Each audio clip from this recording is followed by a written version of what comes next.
Hello, and welcome to the OMO Podcast. I'm Spencer Scott Holmes. And I'm Ryan Dunnigan. And, this is a little bit coming late, but we did go out and see Clerks 3, and we let it simmer and sink in, because it's kind of a magical moment.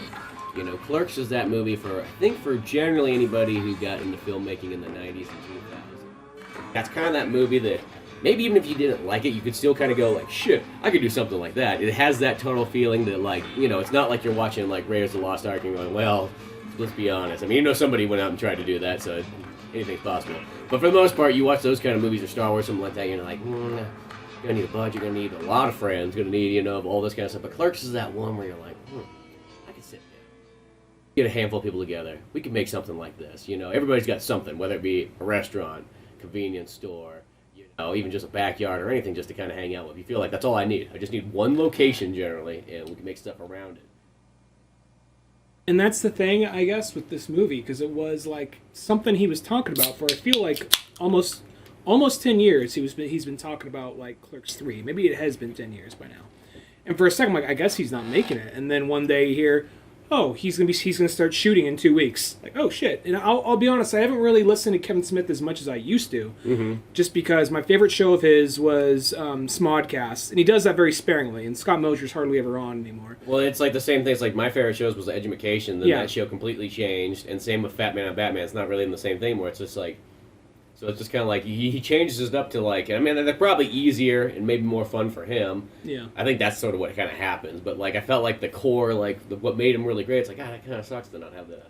Yeah, and it's not like I don't ever listen to Kevin Smith anymore. I'll kind of pull up like his different podcasts and flip through and see what they're talking about. And every so often I'll listen to like Fat Man Beyond, but Fat Man on Batman, where he was bringing on creators.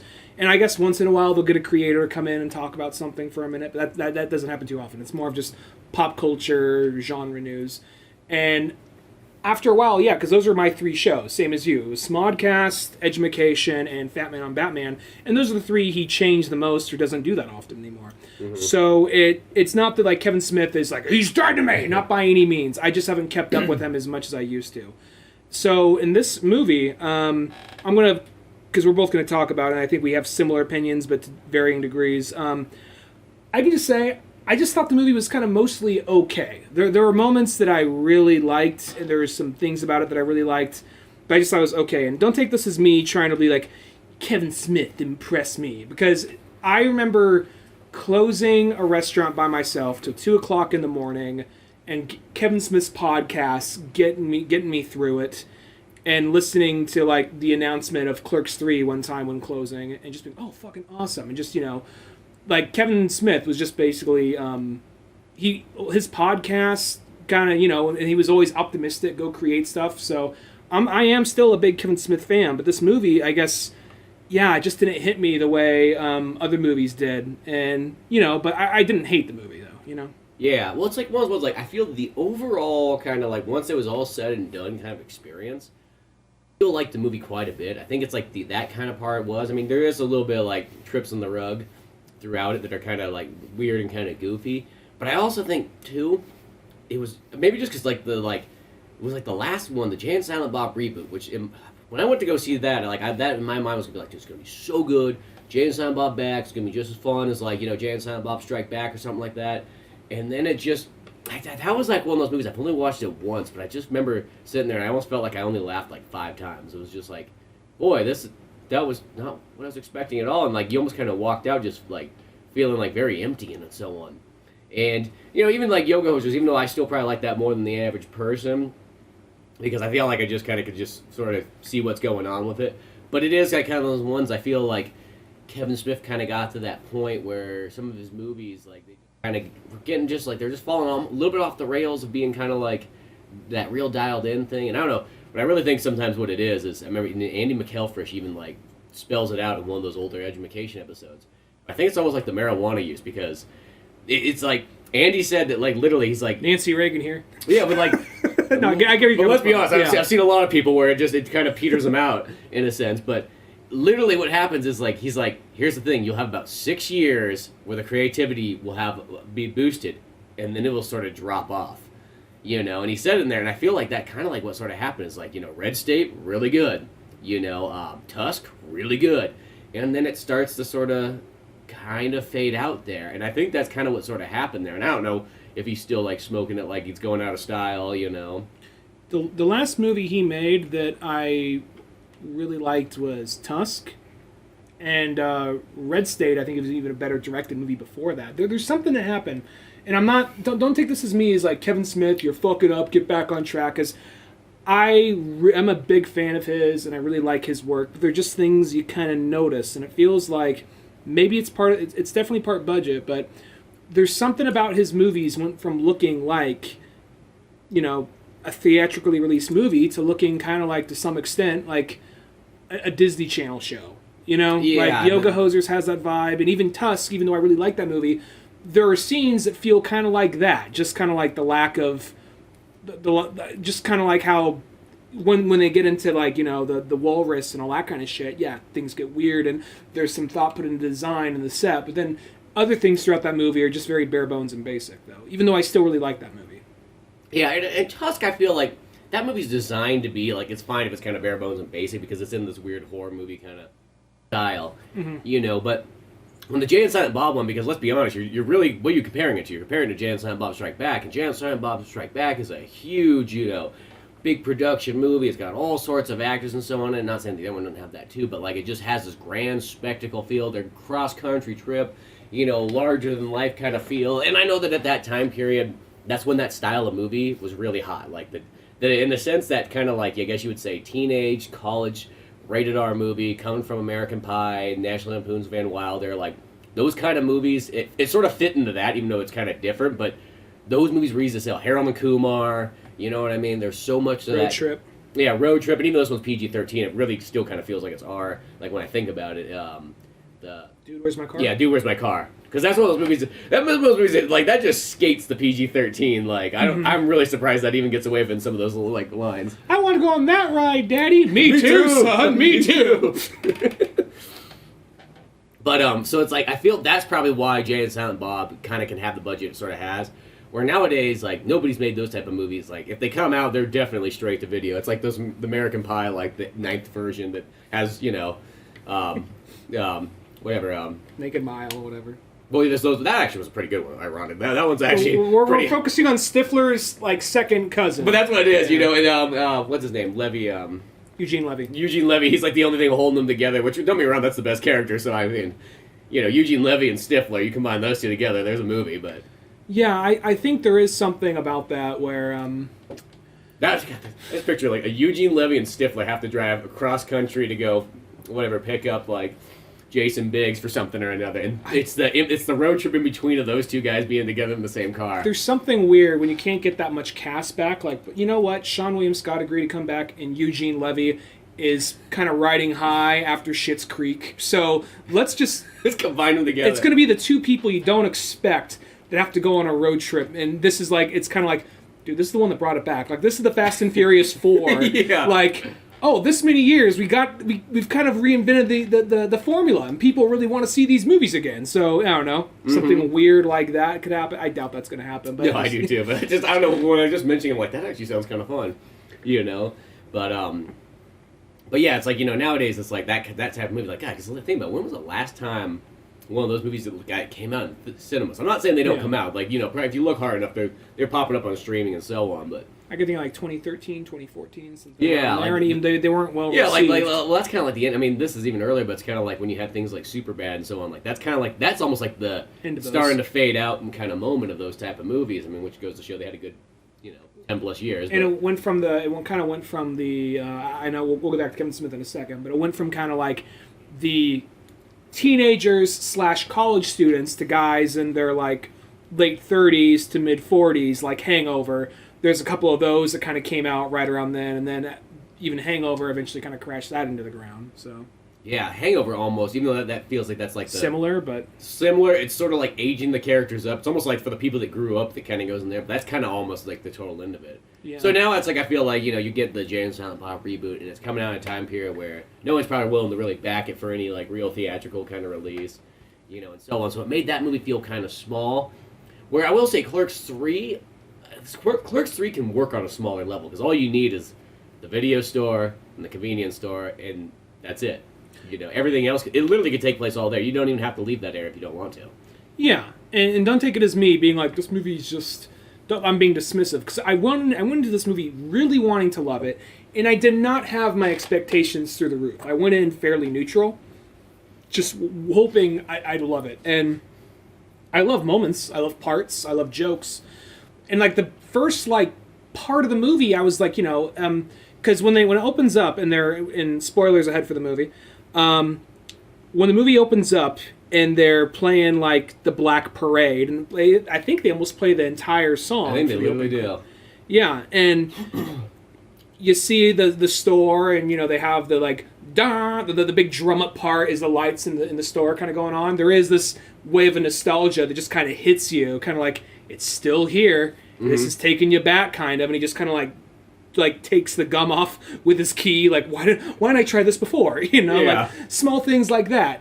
And then, but then as the movie goes on, I think a problem with it is, I'm not sure if they weren't given enough to do, but it just kind of like, someone says something wacky or weird, and for the longest time, they're not really challenged on it, and then you have one or two people, like, rolling their eyes heavily, or just kind of like looking at someone else and shaking their head as someone else is saying some stupid shit, Well, yeah, I mean, I will say, there's some of those kind of conversation things that are in there that, they're maybe not bad lines, but it feels like they would have brought this up, 20 years ago, like, sort of kind of thing, like, but I think it's because we've only seen 3 movies sort of work these characters, in a comic book and animated series. It's like, I guess that's kind of all it is, so it's like you're kind of adding these things in there for them to kind of have, so on, which also makes me feel like they're talking about this, like, every other day, almost. Well, it's also something to the degree of, like, because I really like the short-lived, Clerks anthology comic. That one was really funny. Yeah, that's a really good one. And it's just kind of like these little side stories that happen. It kind of adds a lot more life and a lot more things to that world, and brings up some other questions too of like what they do on on certain days off or whatever. And like the underground, like right when the Star Wars re-releases happened, the underground action figure like selling rink and all that, and like you're gonna suck his dick for you gotta suck his dick for this Chewbacca, or something like that, So it's like, there was like over the top shit that happened. It was funny and it was pretty good, and they even go into the funeral aspect before they made the Clerks animated short for the funeral. It's just, I feel like the acting and like the direction just kind of went down a little bit in this. So there are moments where it's really good, but then there are moments where, like I said, it feels like you're kind of watching like a Disney Channel movie that just happens to swear a lot. Yeah, no, I mean, it definitely has the lower feel there. And weirdly, I can kind of accept that part, because once again, it's a Clerks one. It's like that's like one of those few times it doesn't have to be much. I mean, it's kind of weird because Clerks 2 still feels like a little bit, because that's still in that 2006 era where you can kind of still make those movies with a big Miramax budget and all that kind of stuff. Mm-hmm. But yeah, it's more just kind of like there is some kind of, I will say, because Elias is in there like from Clerks 2, but he's definitely in there a lot, probably more than he needs to be. Not saying that he's a bad character, but he's like. He's almost in there like a third wheel literally the whole time. He's in there because that's another thing. Because, yes, you can see the acting is a little stiff in Clerks 1 in some parts. But it feels so raw and feels so indie that you kind of go with it. And I guess by this point, because it doesn't look as raw, it doesn't look as indie. It is, but it just doesn't have like that kind of gritty feel. It looks like it's expensive enough, but not like... super. I'm not. You know what I'm saying? Like it looks professional. So why doesn't like the vibe of the actors or the writing kind of match that? And part of it is the Elias stuff, and it's nothing on that actor specifically, but I think there are scenes where they give him, because he does say some funny things, and there are interesting like things they have him do, but they almost kind of like rely on him too much for that, and they kind of give him his own Silent Bob, who's just kind of, I don't know, they're just weird things where I feel like he was kind of looking up what is current and all this crypto stuff, and I don't think he really knew a lot about crypto stuff, which, to be fair, I don't, but I think I've heard enough about a lot of the scams to where I'm like, I think crypto stuff's more complicated than when you're making it in this movie, but it's not the big part of it, No, I mean, it's just sort of there, but like, yeah, it does have that feeling, like you read the top paragraph and go, okay, I think I got an idea how this is. Yeah. And NFTs and so on, when there's definitely a lot more to it than that, but...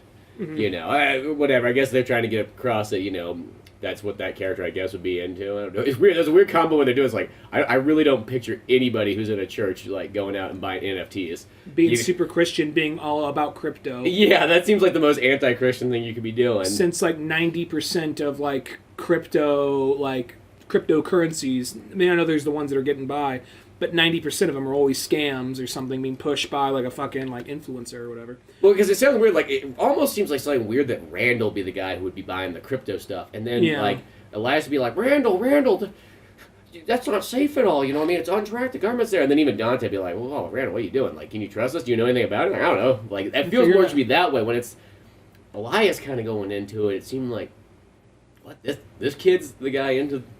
And I guess something about when Clerks came out, because I guess he was meant to be around our age. He literally supposed to be like our like relatable character, I guess, for like almost you would say the second generation of Clerks fans almost. Because in Clerks 2, you know, he's meant to be. He doesn't look like he's 18 or 19, but he's meant to look. But he's meant to be 18 or 19 in Clerks 1 or Clerks 2, and then and even though he's a little like sheltered Christian kid, and in this, he's like 36 or 35, and it's something to the effect of like I'm not believing, first off, that it's just a lot harder to watch someone in like 36 play like a really sheltered Christian kid. I know it's a little bit more fucked up that he's 36 and he's still getting rides to work. That in itself is funny, but it's a little harder to watch a guy play like Mr. Dante, like even Dante's like, you're 36 now. You don't need to call me Mr. Dante. Yeah. Dante's fine, So. Well, it's like one of those ones too. So have they been having this conversation for like the last 20 years because they've been all working together the whole time? Yeah. Because some of that stuff it sounds kind of weird, but it almost feels like the Clerks 3 sort of like if it would have started right after Clerks 2, it kind of makes more sense. Like, hey, this is like 3 months later. It almost has that kind of feel. But since it also has like literally like 15 years from it, which is kind of weird to think about, but like it has this almost like shortened gap almost. Like one of the there's even like there's it leads to like a funny joke and all that, but there's a part where some of the clunky stuff, like for instance what I'm talking about, is when Randall, like if you see the trailer and if you listen to Kevin Smith's podcast, I haven't listened to his podcast in a while, but I imagine he's talking so much about Clerks 3 right now. When Randall has his heart attack and he's all saying like, Dante, I need you to cover your ears for a second and hum something. What? Just do it, like fine. And as he's saying like, look, I got a small dick, and he doesn't know that. He thinks I have a massive cock because I've been talking about it for years. Like that's kind of funny, but then they cut away to Dante, and Brian O'Halloran in a very cartoonish manner is like nodding his head, like singing, looking up, humming or whatever. Yeah, and like nobody does that. So that's kind of like it's some small. I feel things. like that's another one of those ones that would probably work for Elias, but not Dante's. You know what I mean? Yeah. Like, yeah. So sometimes I think there's those kind of things there. I mean, I know this getting kind of nitpicky, but well, I feel like those are the things. That's the thing. Those are the things that stand out. And I don't want to just say it just seemed kind of clunky and not give any example. But I know what you mean, though. It does sound nitpicky. But I feel like I need. What I think they build up. Is I think when you've kind of like watched Clerks like religiously, yeah, you're gonna kind of notice those things. Well, it's the other thing too. I think about too is because he even shows snippets of like Clerks 1 in there. And Clerks 1, you kind of like, as I was watching it, you kind of forget, but it's like, well, they talk in like a really like articulate dialogue in Clerks 1. Like it literally has that feeling of like a kid sitting and writing a script with like a thesaurus sitting next to him. And it's not that it's a bad thing. That can be a bad thing, but and then it's like, that feels like the thesaurus has been thrown out a long time ago. Yeah, I have the same vibe too, because there is this thing where Clerks, when you look at Clerks 1, it doesn't sound like it's the smartest movie, but at least whether it is or isn't, it comes off very smart. Well, it still has that. It sounds kind of weird, but Clerks 1 still even has that feeling like it's kind of like, not in a bad way, but it like has like a fancy French kind of film vibe over the top of it too. Like, and it's just very because raw all the and sincere. chapters have like the the Latin words or whatever the heck they are in there, if I remember correctly, and so on like that. So it has that kind of thing in there, but it feels like And I think that almost kind of works. I don't know if that's even supposed to be more, even sometimes like a joke in itself, because hey, we have this really rough movie, but the best way you can kind of do is like you make it kind of give it more of an artsy feel than like you push it farther in that artsy section, because the more rougher it is, if you're in the farther artsy section, it works out in its favor, just like a French movie. Well, even just some of the small things, like when he does the funny walk into the store, he says, "The fuck are you doing here today?" And he's all like, So a boss called in sick. She's like, shit, if I knew you were here, I'd show up even 2 hours later, you know? It's just some of the small things like that. Like and like it's not like he's like presenting it as a big joke. He just says it so fucking casually, and you buy it. And then like there's even the small things like like there's another example I was gonna make with Clerks. With Clerks 1, just similar dialogue, like even like the idea that, like, going off what you said, going the artsier thing, the fact that his name is Dante, like that you can't, like Dante's Inferno. Yeah, exactly. Like there's no way Kevin Smith just said, I always like the name Dante. Like no, he was trying to make it look artsier by giving a guy named Dante Inferno, like this is his own private hell kind of thing. This is the convenience store. Which, you know, but at the same time, I get that, and Clerks 1 is still one of my favorite movies, and I'm not trying. I know it's lightning in a bottle, but at the same time, I've seen movies after Clerks 1 and before this where I'm like Red State is such I like Red State so much. It's such a good movie, you know? The direction in that is really good, and just some of the small, like, nuances, like a lot of the small dialogue. I mean, I'm not talking about the hate speech stuff where he's going on for 10 minutes saying all this crazy hate speech stuff, but you are just riveted. This guy's a fucking psycho. You know? Yeah, and just the acting so superb and all that kind of stuff there. But not. I mean, the cool thing is like, I will say, like, the overall story in this one is kind of an interesting one where Randall, he has his heart attack, and that kind of makes him go, like, well, shit, what have I done with my life? You know, he probably had that, like, Beavis and Butthead, like, I like that part when, like, Beavis and Butthead do America out in the desert, and he's like, hey, my life flashed before my eyes, and it just shows him they're literally just growing up in front of the TV. And he just says, like, you know, to Beavis and Butthead, like, hey, life is pretty cool. You know, like, that kind of thing. And I remember seeing that, watching that movie, I was like, holy shit, that's like my life. like that's literally like there too. But I feel like that's sort of like what Randall had, where he's like, shit, I just been at the convenience store just talking movies and hanging out with my buddy and so on like that. You know, but he's like, I don't have anything at the end of the day. I don't got anything I can put on the shelf or anything like that to say I've done something. But you know, then he kind of gets into like, well, shit, I should make a movie. That's what I like. I've been in a video store literally for like 40 years. Something I'll say, just going back to, like, I thought what was one of the best parts, like kind of leading up to that, what I did think is I was saying this joke was kind of lame, the whole thing with Dante kind of rolling his eyes, but that leads up to one of the best jokes I thought in the movie, where he says, like, have a small dick, like, it's okay, I see small dicks all the time. Okay, great. Granted, I work in pediatrics, but...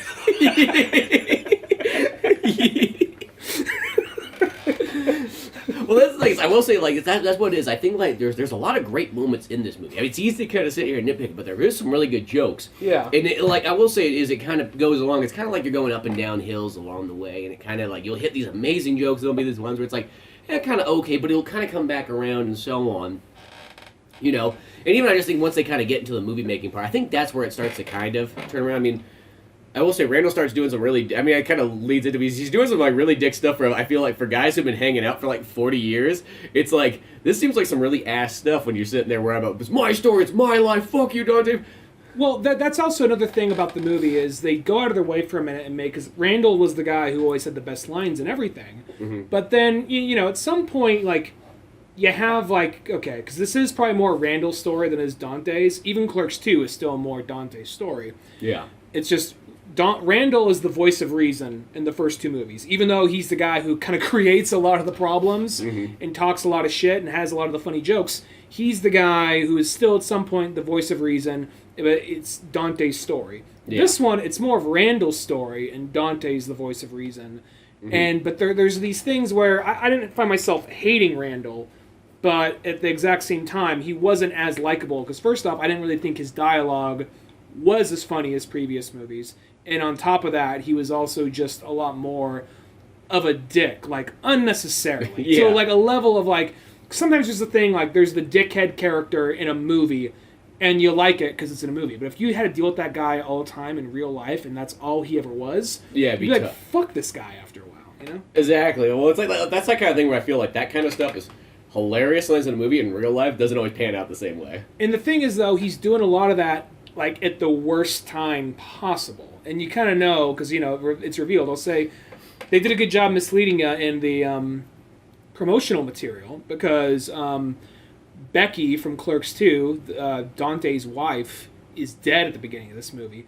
And he has these moments where he'll sit there and he'll talk to, like, her in his head, basically. What would she say? What would she you know, what would she say in this situation? And because showing a few of those shots in the trailer, I'm like, okay, cool, Rosario Dawson's back. And then you watch the movie and you realize, oh, these are just like dreams he's having or fantasies that he's having. Because when you were seeing the beginning and you see that he touches the register, has her picture with like, you know, obituary on it, you're like, wait, what the fuck? You know? Well, when I saw that, I was like, was there a fucking movie I missed? like, was there like Clerks 2.5? You know what I mean? Is this like Kingdom Hearts shit going on here? Yeah. A third re-release of this game that takes place between like 5 other games. Yeah. Yeah, like one of those ones. Is this the Dream Drop Distance one? Like, Rechained. Yeah, like 'cause I saw that too, and it made me feel like did this happen? Like I'm pretty sure I've seen everything, but it's like, was there some like odd spin-off like series he did where this like, because it just feels kind of weird. It's like felt like I was missing something the whole time, like you missed an episode or something like that, and you're like, wait a second, this is. I feel like I see what's happening, but like I feel like there's still some details I've been missing here. Yeah, and it does this thing where it makes because you see Clerks 2, and you know I don't like Clerks 2 as much as Clerks 1, but I still really like that movie. Mm-hmm. And I think it's like this movie. It's just kind of like varying degrees. I like the second half of Clerks 2 more than the first half, and the same thing goes for this. But I like Clerks 2 more, obviously. But there is this thing where at the end, like it comes down to the point, like I'm not going to change the world, but I'm really good at this thing over here, and I'm going to keep on doing this thing over here. And I'm happy with my place in life, and I've found love, and that's all I really need. And then you open up on this movie. Yeah, she died 3 months into the marriage, you know? So yeah, but it's not like it's like a negative one. Like it reminds me of like Transformers 3, where it just starts off like, what happened to Megan Fox? Oh, that fucking bitch is gone. Yeah. Dead to rights. You're so in love last time we saw you. Yeah, no. Yeah. Crock of shit it was. Yeah. Moving on. Well, it comes back in a big way, but the whole thing with it is, yeah, because Clerks, Transformers 3, it is just kind of like, yeah, fuck her, whatever. It's like, you only, like, confess your love to each other for the first 2 movies. Fuck her, she's a bitch. Yeah, this is right off the bat. Okay. Yeah. But yeah, this one I remember I was just like, okay. But then I kind of went with it, because it does, because I will say Clerks 3 is definitely, like, it's like half drama. Like, that's definitely, like, I would almost say this movie almost could slightly fit more in a drama category than it does even in comedy. Comedy's almost sort of the second runner to it. Well, that's the thing about it. The comedy wasn't working that much for me majority of the time, but the drama was. The heavier scenes were. The scenes with him and Rosario Dawson. The scenes where Dante and Randall have a legitimate fight. Not like Randall says something fucked up and Dante's like, hey, come on, man. Yeah. Like, when they actually have the real arguments and things actually do get angry and dramatic, it is effective. And I'm going to say even Jay and Silent Bob still have some good moments in it too.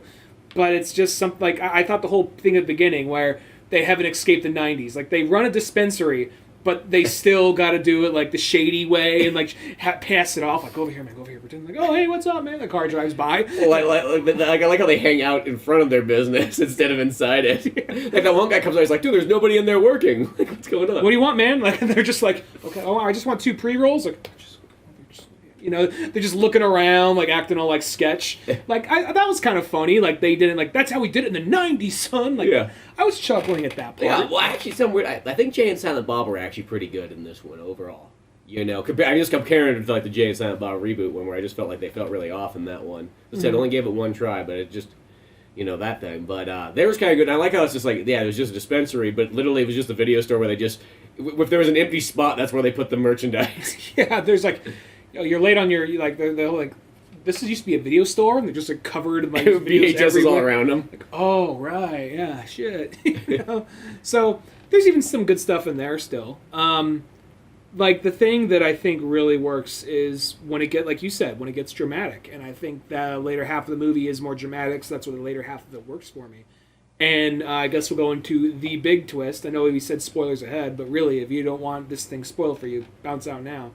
The thing that really caught me off guard is when they kill off Dante, which you'll watch that movie and you think about it in retrospect. Yeah, they were throwing the hints and clues out there the whole time that he was going to die, but I didn't pick up on it. And when he actually has the heart attack, I'm like, I think they might actually do it, because what's the point of having them both have a heart attack and having them both go, woof, I guess I have to watch what I eat. Yeah, you know, you're not going to do it twice, you know. Yeah. You know, and yeah, it's a building up to there. And that is kind of the one, it is a very, like, ballsy, but it's like, that's actually a scene put together really well, how it kind of is.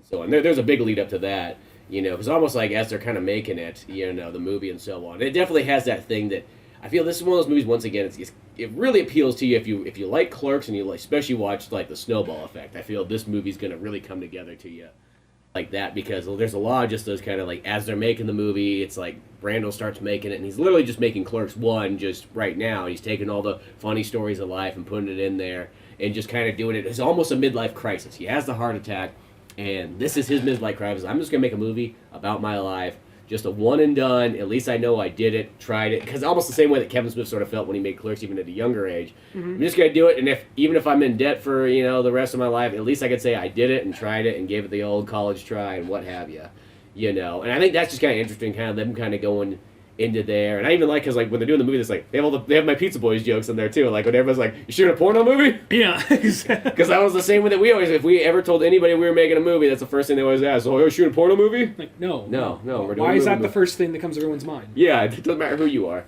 You'll be like a youth pastor, and they'd think the same thing. Exactly. And then as they're kind of going along, they're just making the movie and so on like that, and just sort of Randall's just sort of showing all this stuff. It's kind of that thing where like sometimes you go like. You go, man, was my life that interesting? But then if you sort of write it down and make something of it and put it together and then start kind of watching it, look and go, oh, it's actually way more interesting than I really thought it was. Like when I see it kind of almost on screen, and as Dante's sitting there in the hospital with that heart attack, Randall brings in the movie, he re-edits it in a way that kind of puts Dante, hey, he's the main character now. Because they were having those arguments where it's like Randall was making it out that like Dante was just there as like the goofball character is just going to slip on a banana and just do stupid shit.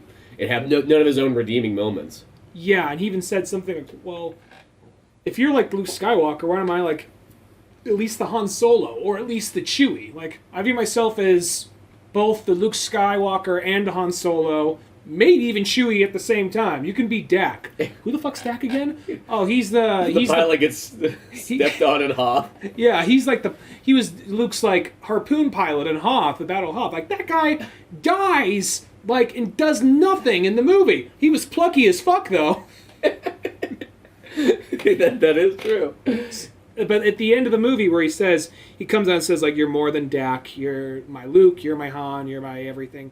And, yeah, when he edits the movie in such a way that makes Dante the main character, and Dante, when he's watching it, they show footage of Clerks 1. We know that's not what's really on there. Yeah. We know that's what he's seeing. He's seeing his own life. He's seeing it like the way I kind of look at it, he's seeing it like retrospectively. Like he can remember the time when almost like it's real life and movie life is now transitioning into one. And when they show Dante, like I'm pretty sure they're gonna off him right here. And when they show him sitting in the theater with Becky, I'm like, they're fucking doing this. They actually have I know the original ending for Clerks was Dante getting shot, but they're actually he's going the full distance, and he's fucking doing it. And I think that's pretty ballsy, and I thought that was a pretty interesting... it's a little sad knowing that his life got kind of depressing after Clerks 2, because Clerks 2 ends on such an upbeat note. Yeah, this is like Dante just can't win. But at the same time, it ends on like this note of where he's happy with his life right here at the end. He's happy with it all. And where the whole time he's talking about, my life has been shit.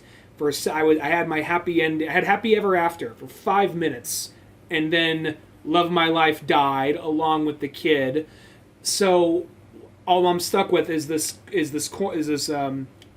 convenience store I've always hated, and I can't get out of it. Yeah. So there is this sadness to it. But then, and when he's watching that movie, he comes back around. He's like, you know what? It wasn't a bad life. It was actually I got to spend most of my life with my best friend, bullshitting all day.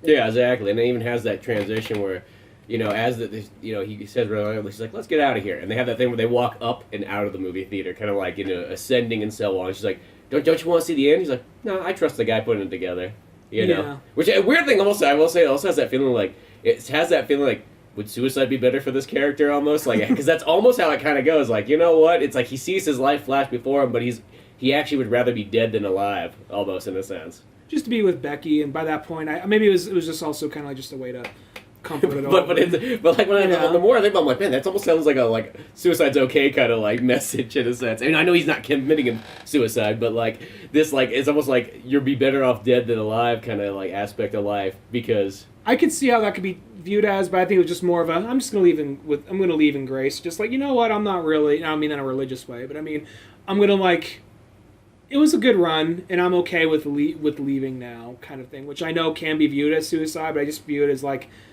it's okay, kind of, you know what I mean? Like, kind of more of a... It's not like the communist one where, like, you're dead, go back to the earth. Yeah, exactly. It's more of like a, I guess, kind of a, let's be... Because Kevin Smith talked about his heart attack, and he said that, like, I guess he was trying to show the two sides, because usually Dante is his voice, but in this movie, he made Randall his voice to a certain extent. Yeah. And I guess he's trying to show the two options of what could have happened. Randall being what did happen, and Dante being, because when he was on, for a minute, when he had his, he said this story multiple times, when he had his heart attack, he kind of was coming to terms with things, like, you know what, I want to make this movie, I want to make that movie, I want to see my kid get married, I want to see this, but I had a good life. It was him.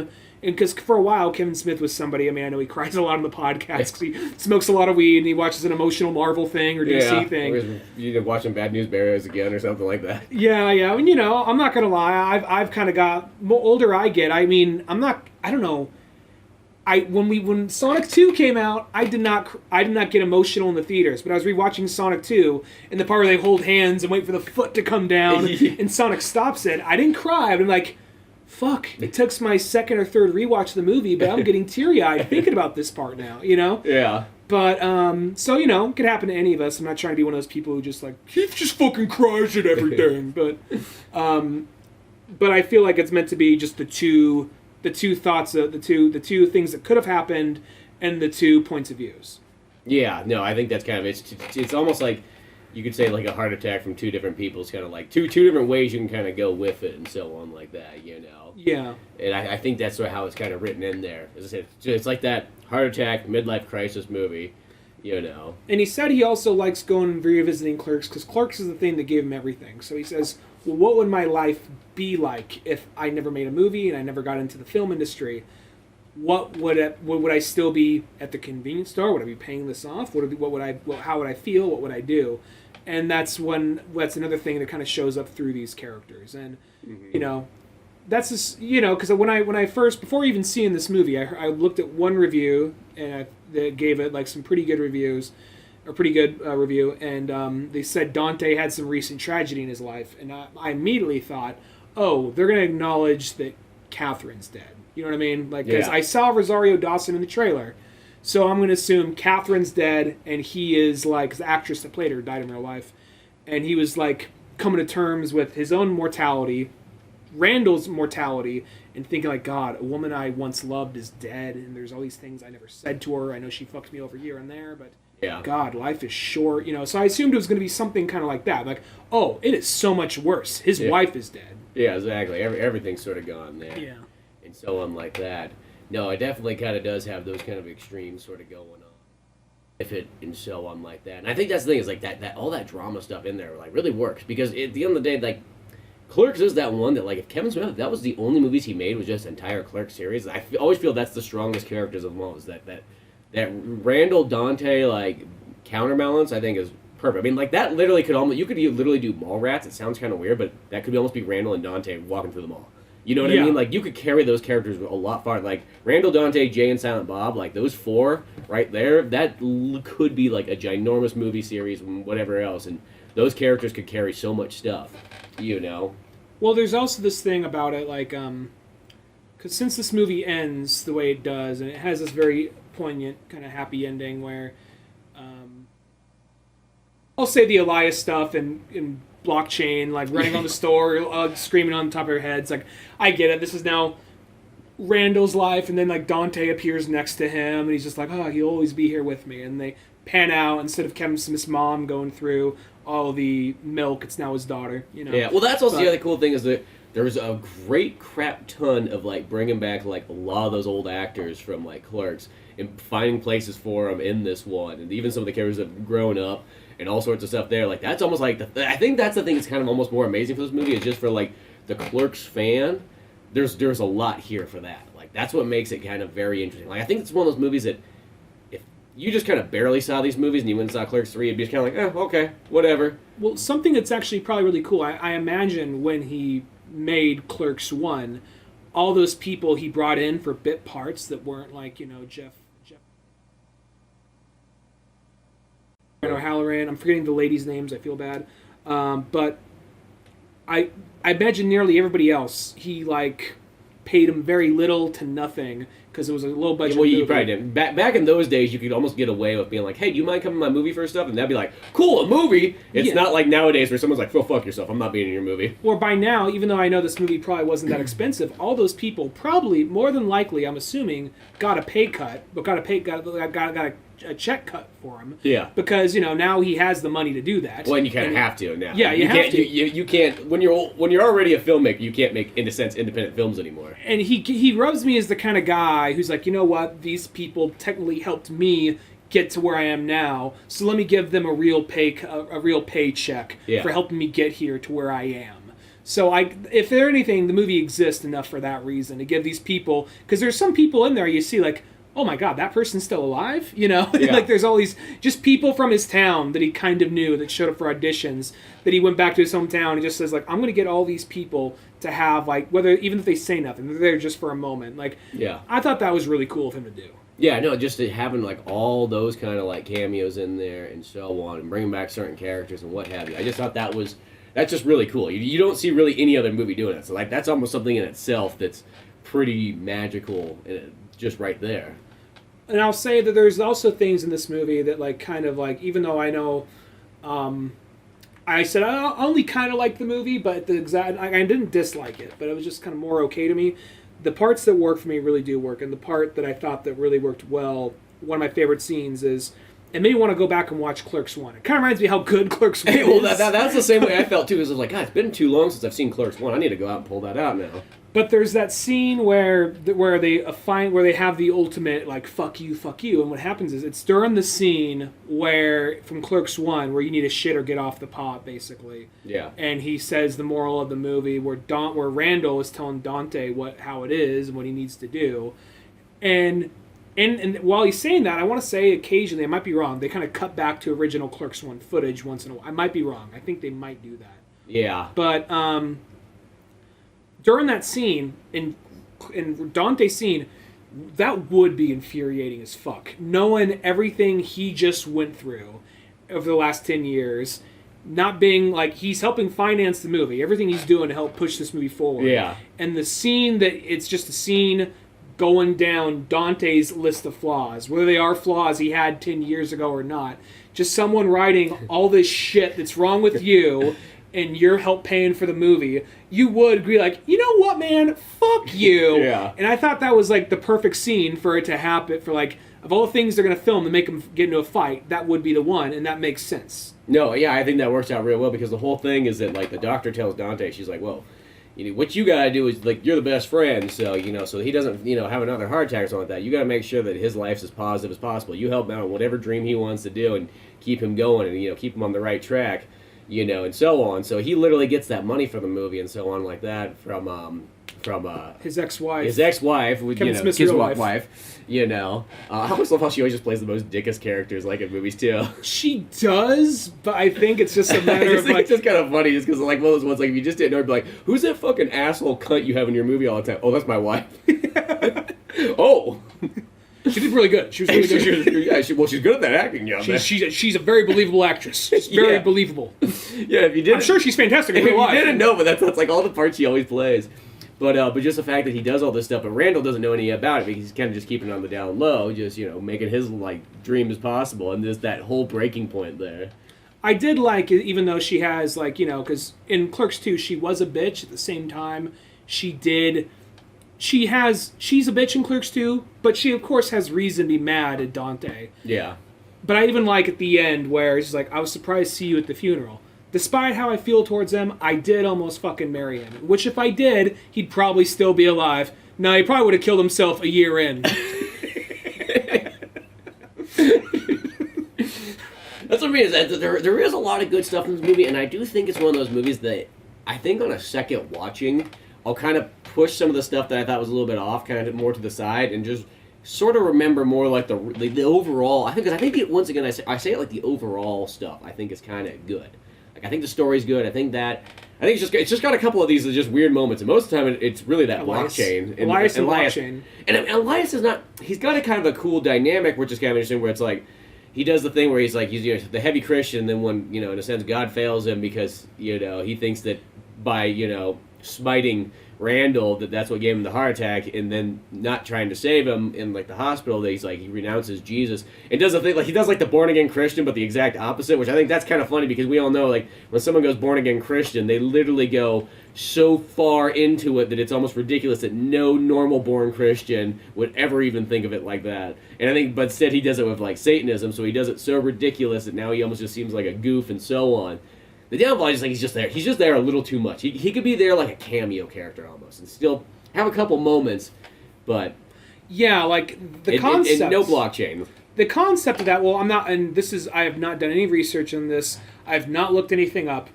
Just seeing enough Kevin Smith movies and also listening to his podcast enough, I feel like because it just sounds like something he would do or mention.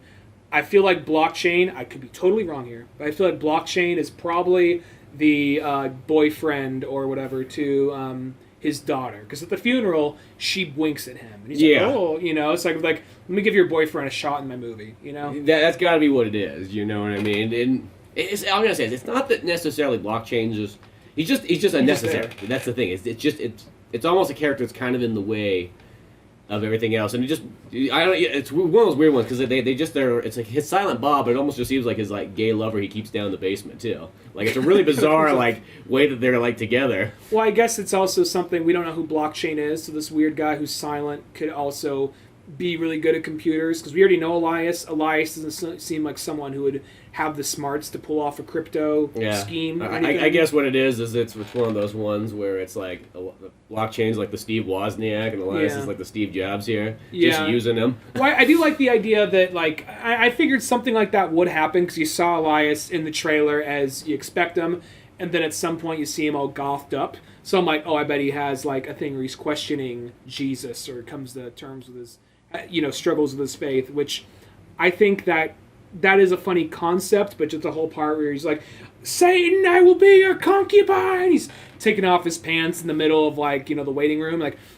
there's ways I think that could have been funnier and better, but that was like some of the stuff where I was just kind of like, that was a little rough. But well, you know what it is? It's the weird thing because Clerks is a very grounded comedy. Yeah. So if you do anything that's kind of like over the top, kind of slapsticky, it sort of takes you out of the Clerks like zone.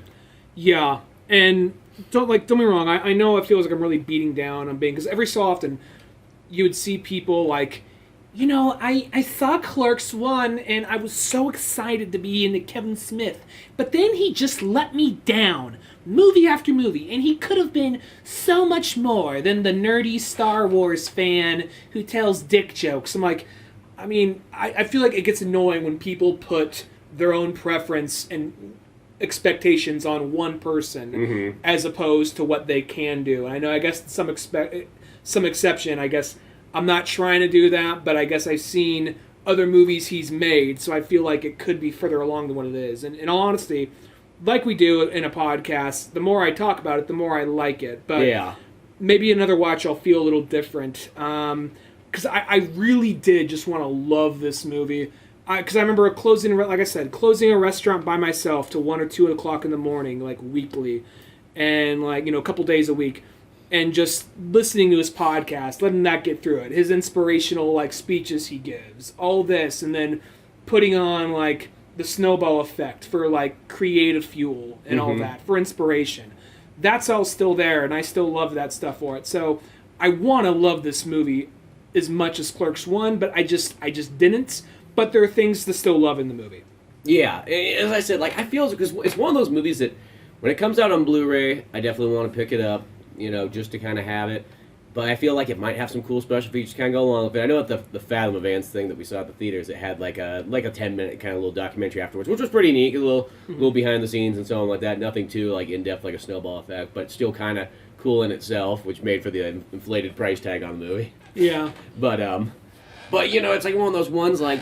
I do think it will kind of it's hard to capture that magic of Clerks 1, or I'll even say that initial Kevin Smith era, like the, Clerks, Mallrats, Chasing Amy, Jay and Silent Bob Strike Back, like that kind of era right there. And I think that's the thing, is those are kind of like his golden gem movies for like the fans. And then people kind of feel like it sort of wavers from that, because there's almost like 3 eras nowadays. I feel like Kevin Smith's been around for so long that, you have the original era, then you sort of have like the kind of like the middle era, which is, comes into like almost, you could say it maybe even starts with Jersey Girl, where it kind of goes there, Zack and Miri, Clerks 2, and then maybe Red State kind of is the beginning of that 3rd era. And I think Red State is probably his strongest movie in that 3rd era. Yeah. I guess that's the thing, when he's like, this is radically different. Like, I mean, if you tell me it's Kevin Smith, maybe look at some of the dialogue, now I can kind of see it, but it's not the first thing that comes to mind. If you blindly put that movie on, you wouldn't notice. And that movie, it's like and he said, like, I barely did any direction in that movie. I just said, go in with what you want, and I feel if we're too far apart, I'll let you know and try and meet you in the middle. But I'm going to let you guys do what you want, and we're going to go from there. And maybe because Clerks, maybe because like Red State, he is dealing with more. I'm not saying this to be a dick to the main cast of Clerks 3, but when you think about Clerks 3, because I don't think Elias has been, like Brian O'Halloran, Jeff Anderson, and the guy who plays Elias, they're not in a bunch of movies. Well, and realistically, at the end of the day, they're not. I mean, Brian O'Halloran's the most of an actor, but it's like that's not really even still his thing either. You know what I mean? Like those guys are kind of like, oh yeah, well we did Clerks, and that's sort of what got us stuff. So I think that's kind of the thing that makes them like, it's almost like if they were in like every Kevin Smith movie, I think they would have probably improved more and more and more and more and more, but since they come almost sparingly, like they were like in every movie for like the first wave, and then second, and as it went on, kind of sparingly here and there. But I mean, almost like more like main characters. Yeah, and there's also that thing when you go see like you have that actor, like this actor likes to work with this director a lot, and you get those ones like, well, when seeing a Kevin Smith movie, that's usually the only place you would see Jeff Anderson. So you're watching like, Zack and Miri make a porno. Like, he's just playing Randall, but that's fine. That's all I really want him to do is just play Randall. Because that's what he's that character is already just pure amazing. Yeah. That's the thing. That Randall character, I think, is almost one of the best written characters, almost of all time. You know what I mean? Just that guy, his personality, his attitude, his accent, like everything about him is so dialed in for that. That's why I always kind of wished he was just in more stuff, because Jeff Anderson's so good. Well, I'm going to say this. I think that a lot of, he wasn't the one to create it, but there's the funny, shit-talking best friend who's really a questionable friend at the end of the day. I think that I think Jeff Anderson and Randall, I think that's the best version of that kind of character. Because a lot of times you'll watch movies where, I feel like more of them are usually straight to Netflix or straight to streaming, or like even that early period of straight to DVD stuff, where they're trying to, you can see it was kind of a smaller budget, maybe they have a couple of big people in the movie, and you see they're trying to have that funny character, that Randall-esque character, and all that character does is hold the movie down and be annoying, but it's like, well, Jeff Anderson as Randall did it right. This character is a really hard balancing act, and I think that character is better in Clerks 1 and 2, but he's still good for the most part in Clerks 3. They're just parts where he's understandably more of an asshole in this. Yeah, well, it's just one of those, I think that kind of character still is always a tough one to pull off, because if it doesn't click right, that character goes from being funny to being really annoying. That's the thing about it. So you got to have the right one. It's kind of like another movie. There's that Dane Cook movie where he's like just the total dick to everybody. Friend's Girl? Yes, I think that's the one. That one's one of those movies where it's either you're gonna think it's the funniest movie in the world, or you're gonna find it the most offensive movie you've ever seen. Well, like I only saw the movie once. Remember, like it was like over 10 years ago. But there's a part where he sees some pale white redhead, and he says like, "Look at you, all pale and thin. But if you laid on this table, she could snort you." And then he's just like, "I just had a baby."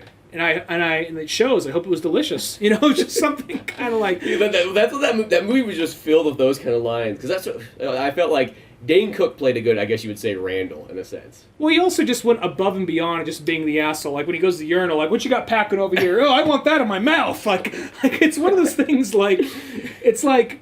I haven't seen that movie in years. I only saw it once. I only saw it once too, and I own it. But I remember those lines. But it was like I just remember that movie just being hilarious. I mean, just like it was the perfect example of like a good dick character. Like I almost could use that movie as like, even though I haven't only seen it once, it's like a good reference of like, you need a reference for a dick character. Here you go.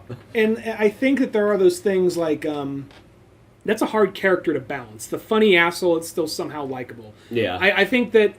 it's easier to do if you're dealing with people like, because the thing about a character like Randall, he's an everyday guy, so an everyday guy can go from being kind of like, fuck this guy, he's a prick, a lot easier than say, like, I think someone who does it really good is Martin McDonagh.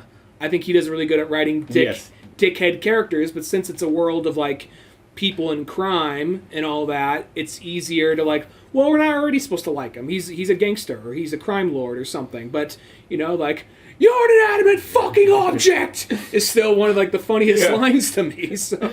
I'm sorry I said that. So I called you an inanimate fucking object. Well, because and then there's a movie I'm trying to think of right now. I think it's a movie, but like there's one of those ones where like I almost want to say it's one of the sequels where the Dick character goes so far to like it has like the dynamic of Clerks where there's like literally the Dante Randall, but like almost like too much of a dick where it's like there is that limit where like okay now it's not fun, it's past the point of funny now to like where it's like now it's just literally like one guy literally beating up another guy in a sense like verbally. Well, it would be that point where somebody it's just what the hell that movie was. I can't think of one off the top of my head, but I know those kind of movies where they watched a lot of Kevin Smith and they watched a lot of Judd Apatow, and someone goes and says, wow, you know what? I think I figured it out. I think what we have to do is have one guy, who's usually the main character, take all this verbal abuse and have no real redeemable quality about him. I'm like, oh, I'm just trying to do the right thing. And you have one guy who, unchallenged, just always is berating him and talking shit, and somehow that guy's going to be more likable. Yeah. Like we said a bunch of times by now, Clerks finds that balance majority of the time, but there's so many things that usually didn't go to theaters that kind of try to do that. I remember I was watching, I forget what it was called. I think it's just the name of like a highway or a route or something. But there was some movie where it was like trying to do that dark crime comedy, but also trying to be kind of like a Kevin Smith movie. Mm-hmm. And the guy who was basically trying to be like a Randall character who created more problems for everything in the movie. It's like, why the fuck are you hanging out with this guy? Yeah. He had like 3 funny lines at the beginning of the movie, which I was like, okay, let's see where this guy goes. Oh, he's fucking annoying, and he has no irredeemable qualities. Or no redeemable qualities. Why the fuck are we hanging around this guy, and why is this guy along for the ride, Yeah, well, it gets to that point, like, if that character goes to the point of making the other guy cry, then it's like, okay, you went too far off that character. Like, because now that character is almost like a villain, not anymore like his funny dick best friend. Well, it's also, I mean, I know we're talking like, let's people shit on Kevin Smith enough, let's shit on other people who don't even know about, Yeah. Like, I remember there was that Randall game, and it wasn't even, it was like basically... It was literally called Randall. It was like, that guy was almost, I'm surprised, like, anybody else probably would have sued this guy for making this game that was literally just ripping off his character. It's like, it's not Randall Graves, it's another Randall, but we got Jeff Anderson. It's like Randall's Day Off or something like that. I remember buying it because I just saw Jeff Anderson, like, fuck, Jeff Anderson has a game, I'll support him for that. And, I remember watching you play a couple parts of the game. It was like a point-and-click thing, but it was also one of those things where you can tell it was like, these dialogue would go on forever. And I know we were guilty of it ourselves back when we first started making movies. Like, well, Tarantino and like Kevin Smith like have like movies where it's just talking. Like, but that's them though; they're good at it. So we gotta cut this back. Yeah, and it's many things. There's a time and a place, and that game was a perfect example where you see that person who likes Clerks a little too much, just like any of us do, but like hasn't realized that they don't need to write things for paragraphs upon paragraphs, especially if it's a video game. Mm-hmm. Like it had that one where just the dialogue went forever, where the guy's just like so in love with his own writing that's just like whoa. I remember feeling that. The brakes on this. I'm playing a video game here. Like in every object you would talk to would be like 4 paragraphs of dialogue. I'm just like, oh my gosh. Yeah, I remember seeing that. Like, Jesus Christ! Like when we first because we saw the thing for the game, and then you got it cheap. Like, all right, cool. And you showed me a minute of it. I'm like, yeah, I don't know if I could get through this. Yeah, it's just a bummer because it's just like the idea. It's one of those ones I'll say is, if Kevin Smith wrote like a script and it was just Randall's Day Off and it was just a spin-off Clerks, like video game, that would be kind of fun. Because if it had the right writing, I think it would be kind of neat. I think it'd be. I think a Kevin Smith point-and-click adventure game. You're just in the world of you askew and you interact with different people. That in itself could be a fun game, Yeah. What the hell ever happened to that second Jay and Silent Bob beat 'em up game that was supposed to come out? Oh, I have no idea. I felt like I put money down on one of those ones, like seemed like years ago, and then like I know that like the Double Dragon like Nintendo one came out that's hard as fuck, you know, but I never got past like the 4th level I think on it or something like that. Well, I just saw, not to be a dick, but I'm like, you know what? River City Girls is cheaper than this, and it looks like a better game, you know. So like it looks better. So it's not. Well, I mean, it wasn't bad. I'm sure. The James and Bob one's not bad. It's just whoever put it together went hardcore like NES. Like sometimes there's some people that like they take that older style of game, but they make it like they almost push it farther. It's like farther. Like, I'm gonna make it even harder than like the old ones were, and so on like that. And have you know, but the old ones had codes, and you know, there was always something that you could kind of like almost loop around to it. Where it's just, I remember that one was just like, oh, I put some time into that game. I think me and Buddy played a bunch of it, but it was just like, it was so tough. Well, it's like I can get, and we'll get back to like movies and Kevin Smith in a second, but it's also like that. Kevin Smith, I guess, but I guess it still is, but I mean, just speaking on video games in general, though, like on indie games, I'm not like, I can get behind a retro-looking game, but you got to do better for me. If I'm going to pay like $20 or $14, whatever it was. Yeah, I think it was only like 15. It wasn't like an outrageous price like some games are. But a lot of the times, I'm like, I know 15 is not really a lot in the grand scheme of things, but at the same time, it's also kind of like I need something better looking than 8-bit. We took 8-bit at the time, just because it was like what we had. At least go Super Nintendo. At least go as far as that, you know. Well, I mean, for Kevin Smith, I kind of get it because that would probably be more like the games he would think more of is like that Double Dragon. Like it's totally going for the Double Dragon thing. So I get what it's doing. I will still say 15. It's kind of funny because I remember like in the 360 era, if I saw a digital download game that was $15, I'd be like, whoa, you're asking a lot there for $15. Like it better be like really good. And now $15 is like, you'd be grateful if the game's fucking $15 when it comes out. You're like, you know what I mean? Because nowadays it's like, dude, it's getting to the point where it's like, dude, some of those games are like $40. Yeah. You're like, I hate to say it, I'm like, it might be a better game than technically like, you know, a big open world 3D type thing, but still, you were like $10 away from that giant open world game.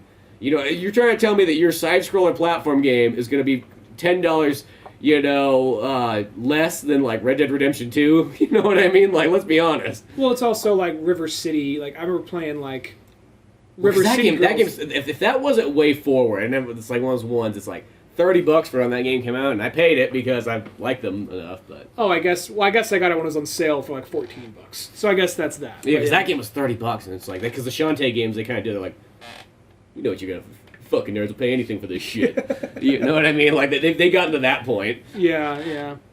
But it's one of those things where I guess I got that game and it was like cheaper. So, but I was like, I don't know. Yeah, you get the point. I just think if you're gonna charge like at least $14 for a game, like it's got to be a really good game if it's going to be like 8-bit. But regardless, there is that point though where everyone was trying to be like a Kevin Smith or Judd Apatow and not really nailing that formula just right. And a lot of it really is like the writing and the actors what kind of makes it. That formula is a really hard.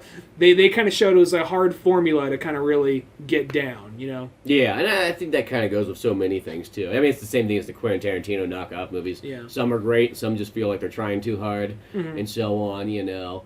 And that's even the same thing with the kind of that Kevin Smith stuff. Because really, at the end of the day, Kevin Smith and Quentin Tarantino are so similar. I know there's some people out there who never want to hear those two names like in the same sentence, but like, you know what I mean? Like, they both have the long dialogues about kind of pop culture and things like that, you know, and just kind of can weave that together kind of well and so on and keep that going. I feel like to some extent, and not to bring down Kevin Smith to raise up Quentin Tarantino, but I do feel like Quentin Tarantino finds a way to make it more organic because he hasn't really done that a whole lot in his more recent movies. Last movie he did it in was like the Once Upon a Time in Hollywood, but it makes more sense that he would do it for that because that's a movie about people working in the film industry. So they're going to be talking about people they work with and, that guy's a fucking asshole or whatever. Yeah. But where Kevin Smith is kind of like, well, let's see. People liked the Star Wars talk in the first one. When you think about the first Clerks movie, there's only one or two like real dialogue, like pop culture dialogue scenes in that. And then that became a big staple of his. And then sometimes, and there's even, the kryptonite condom conversation from, like... The mole rats. Mole rats. But then, like, I guess there's that point where it felt like he was just trying to, like, well, what would they talk about today? I guess they talk about The Mandalorian, Yeah, well, I think sometimes that's kind of it, is, like, when you start doing the thing where you're like, hey, what will they talk about today? And so on, like that. And I mean, it's not that it doesn't work. I don't know why. It's like, it's weird how Slam on, like, certain things that, like, that won't pull you out as much, but then pop culture references and other things can pull you out real quick. Or not really pull you out, because I'm not going to say those references really do. It's just like, oh, I guess it makes sense. That's like how I went with it. I'm like, I guess Randall would really like The Mandalorian. Yeah, well, I thought it was also kind of funny that the doctor, and I forget the actress's name, but she voiced Princess Caroline in BoJack Horseman, but she was also in Mandalorian and Boba Fett. And he's all talking about those scenes. She's like, "Sorry, I don't pay attention to that shit." Like that actress is in both those shows. Yeah, so. Yeah, I know. As I said, that's the thing. This movie has a lot of cool stuff kind of going on in it, and I think it's one of those ones. It's definitely, if you're in that kind of Kevin Smith fan thing, it's definitely worth watching, especially if you really like Clerks. There's no way you should pass anything up like this. I think that if you like Kevin Smith, you should definitely see the movie just because, just to know where things go, because there is things that take away.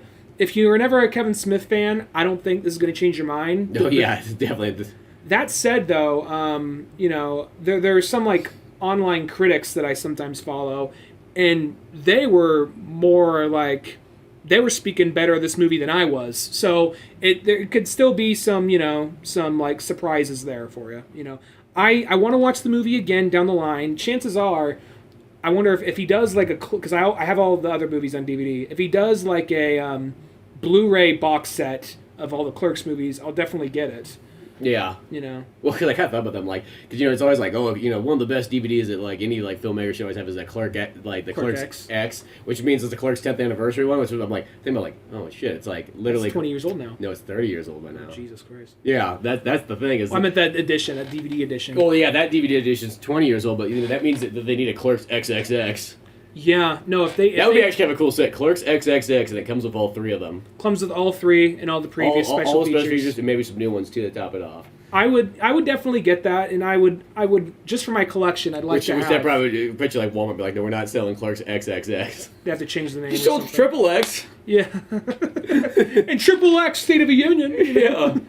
But I wouldn't mind getting that down the line, but like I wouldn't mind getting Clerks 3 down the line, but if they have like some kind of like trilogy thing and a Blu-ray, I would definitely get that. Yeah, so. I need the 4K scan of the 16mm footage of Clerks 1. Exactly. I would take that. But yeah, this definitely is one of those movies, though, like, when you watch this, though, it does make you go, like, man, I gotta watch some Clerks 1. Mm-hmm. Like, that was definitely how I felt, like, Yeah. I think there's just a certain generation this movie will hit a lot harder than other ones, because this movie also even has that wrap-up feel of, like, in a sense, I guess you would say Gen X, if it's just kind of like that kind of section of time. But it kind of just, like, if you're any form of a 90s kid, teenager, adult, like, it does have a very, like, oh, shit, like, this is kind of like that time's definitely coming to an end. Yeah, it is kind of about...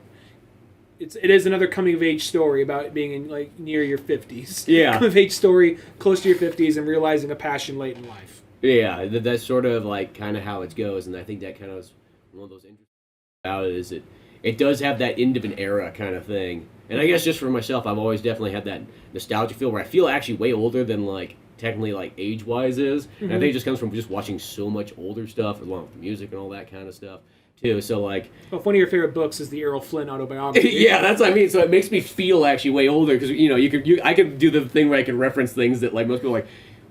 You weren't even alive then, yeah, but I watched a lot of it still, you know what I mean? And, I probably actually watched more than you did, ironically. But, like, it is that kind of thing that when I see this, because I was always, so weird, when I was a kid, because you'd see so much Generation X stuff, I'm like, that must be who we are. Yeah. Generation X, 90s, right? And then you kind of realize later on, it's like, oh no, you had to be born before, like, or like 81 and back. I think it's like 66, because they have like normal fucking, like, it's like, you just line up by, like, the start of a fucking decade, but whatever. Yeah. The numbers on those are kind of weird, but it's like, so you're like, oh, no, so, that 81, but I always felt like that's the generation, because I feel like we're in that, like, I call us all, like, we're almost like the new lost generation, because we don't fit into the stereotype of, like, the millennial, because we're still a little bit too early for that one.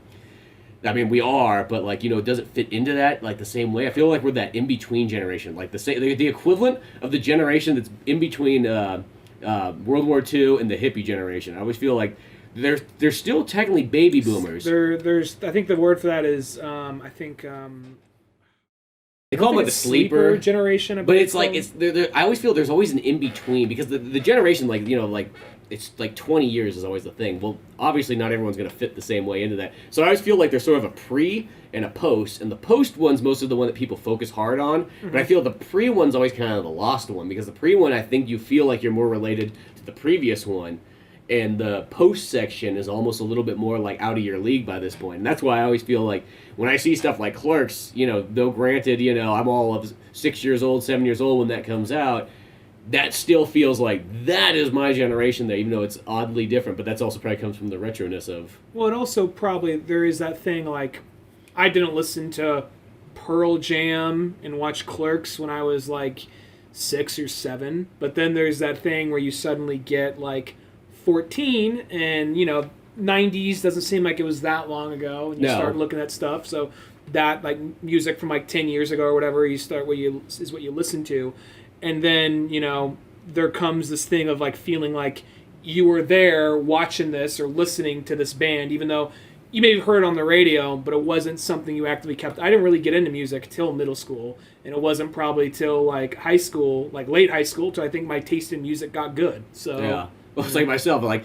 I was, like, even in, like, elementary school, I was still, like, retroactively. It was like, so my music was, like, 60s music, so, like, that kind of, like, it's like, I didn't listen to the stuff of the time. I actually listened, I was always, like, 20 years behind, almost, in a weird way, which makes you feel, then you kind of go, like, it's all, like, the details of, like, a hipster. Well, it's also, and it's going to sound like for some people. You're 20 years behind, but you're also way ahead of the curve, and you're doing things all, like... yourself, and you don't have a style that's anything like anyone else. You're like, shit, I'm checking all these boxes. Fuck, I don't like this. Your favorite bands are like the Beatles and the Doors, and then you're also like watching Errol Flynn movies and Dick Van Dyke.